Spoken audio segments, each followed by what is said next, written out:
नमस्कार विद्यार्थी मित्रांनो, मी दत्ता हापसे, प्राचार्य, महाराष्ट्र शॉर्टहँड इन्स्टिट्यूट सोनई. शासनाच्या विविध परीक्षांसाठी आपले लघुलेखनातील कौशल्य वाढावे यासाठी हा प्रामाणिक एक प्रयत्न करत आहे. Ready start. परिच्छेद. स्पीकर महोदय, मुझे बड़ी प्रसन्नता है कि आपके सौजन्य से मुझे खादी और ग्रामोद्योग के बारे में कुछ कहने का अवसर मिल रहा है. ऐसे अवसरों का मैं स्वागत करता हूँ, क्योंकि मैं समझता हूँ कि हमारे देश की जैसी आर्थिक व्यवस्था है और उद्योगों संबंधी जैसी रूपरेखा यहाँ सदियों से चली आ रही है, उसे देखते हुए हमारे जीवन में इन छोटे छोटे उद्योग धंधों का बहुत अधिक महत्व है. हम लोगों में यदि ऐसी धारणा न होती ही कि आधुनिक युग में भौतिक प्रगति का प्रतीक औद्योगिकरण ही है, घरेलू उद्योगों के लिए स्थान नहीं, तो इस बात को इतना जोर देकर बताने की आवश्यकता न पड़ती. यह धारणा भ्रमपूर्ण और निराधार है. यह स्पष्ट है कि भारत जैसे देश में जहां 80% लोग गांवों में बसते हैं और 70% से अधिक जीवन निर्वाह के लिए खेती और खेती से संबंध रखने वाले धंधों पर ही निर्भर करते हैं, औद्योगिकरण बेकारी की समस्या को हल करने की अपेक्षा अधिक जटिल बना देता है.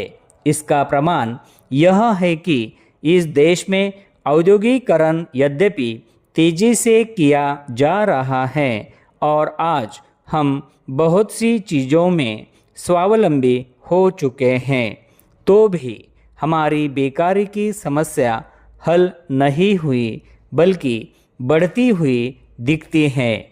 ऐसे देश में छोटे छोटे उद्योगों का और विशेषकर ऐसे उद्योगों का जो सरलता से घरों में और दूसरे धंधों के साथ किए जा सकते हैं, एक विशेष महत्व है. यदि हम इस तथ्य को समझे बिना अपनी सारी शक्ति औद्योगिकरण में ही लगाने का निश्चय करें और यह आशा करें कि इससे बेकारी की समस्या हल हो जाएगी, तो इसमें कोई संदेह नहीं कि अंत में हमें निराश होना पड़ेगा.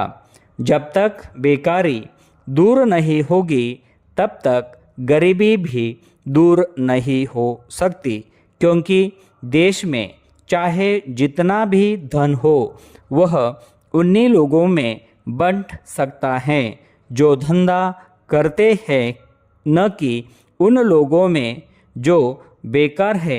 और यदि कोई गरीब है, तो वे बेकार अथवा अर्ध बेकार लोग ही हैं. इसलिए देश की संपन्नता और ग्रामीण जनता के हित में इस भ्रम का निराकरण करना आवश्यक है और ग्रामोद्योगों की उन्नति करने के हेतु भरसक प्रयत्न किए जाने चाहिए. परिच्छेद. इस दिशा में इन दिनों को जो सबसे महत्वपूर्ण कदम उठाया गया है, वह है भारत सरकार द्वारा खादी और ग्रामोद्योग मंडल की स्थापना. सरकार ने इस मंडल को स्थापित करके ग्रामोद्योगों के महत्व को ही स्वीकार नहीं किया, बल्कि उन्हें मान्यता देकर उन उद्योगों को उन्नत करने का दायित्व अपने ऊपर लिया है. जहाँ तक नीति निर्धारण का प्रश्न है, यह मान लिया गया है कि देश के सामाजिक और आर्थिक आयोजन में ग्रामोद्योगों को स्थान मिलना चाहिए और इसके लिए सरकार यथासंभव साधन जुटाने की भी व्यवस्था कर रही है। प्रथम पंचवर्षीय योजना के संबंध में मैं अधिक कुछ कहना आवश्यक नहीं समझता।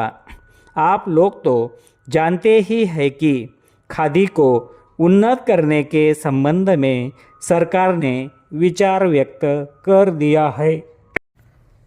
परिच्छेद महोदय, ब्रिटिश भारत में भी ग्रामीण क्षेत्रों के लोग राजनीतिक आकांक्षाओं की तरफ से सर्वथा उदासीन थे।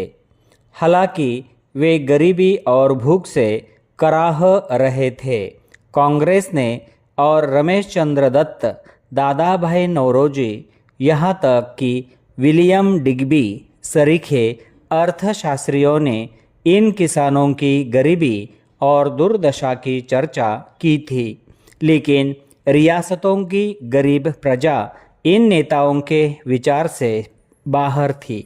भारतीय राजनीति में गांधी जी के पदार्पण से ब्रिटिश भारतीय क्षेत्रों की जनता में एक नई चेतना जागृत हुई।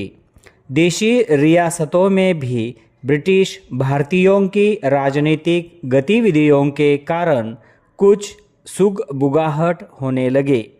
1922 में देशी रियासतों के नेताओं की एक बैठक पुणे में एन.सी. केलकर की अध्यक्षता में हुई।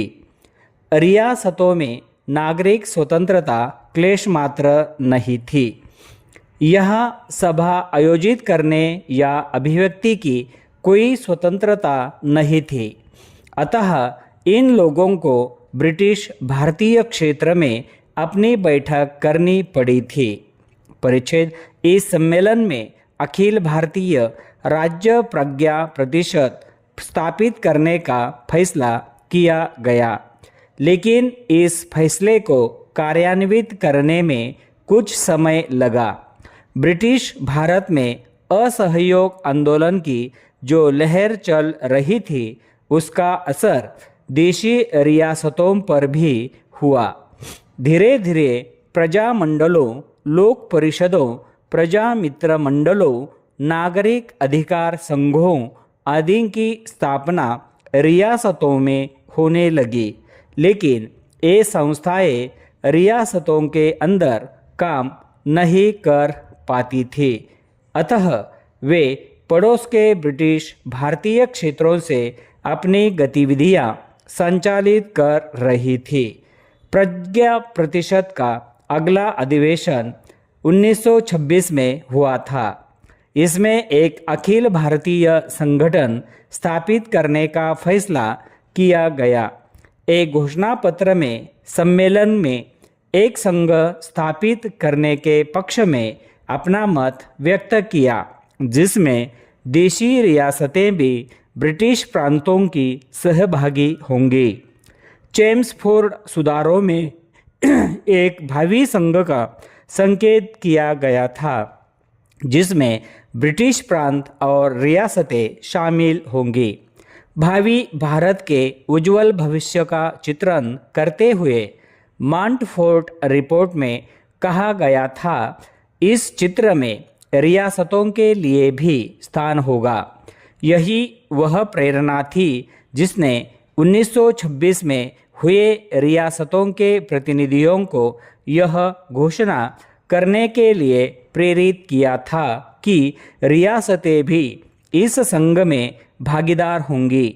सम्मेलन में कहा गया कि सभी भारतीय रियासतों की जनता का लक्ष्य यह मांग करना और उसे पूरा करना होगा कि भारतीय रियासतों को ब्रिटिश भारतीय प्रांतों के साथ समानता के आधार पर एक ही भारतीय राष्ट्र का अभिन्न अंग माना जाना चाहिए और राष्ट्र को सरकार में उत्तरदायित्व के बुनियादी सिद्धांतों पर आधारित होना चाहिए। किंतु अखिल भारतीय राज्य प्रज्ञा परिषद की स्थापना 1927 में ही हो सकी। इसे रियासतों में एक संगठित आंदोलन की शुरुआत कहा जा सकता है। इसका पहला सम्मेलन बम्बई में दिसंबर 1927 में हुआ। इसका दूसरा सम्मेलन मई 1929 में बम्बई में ही हुआ। वस्तुतः इसके सभी सम्मेलन ब्रिटिश भारत में ही हुए। इस समय तक देशी रियासतों के बारे में कांग्रेस का रवैया अस्पष्ट सा ही था।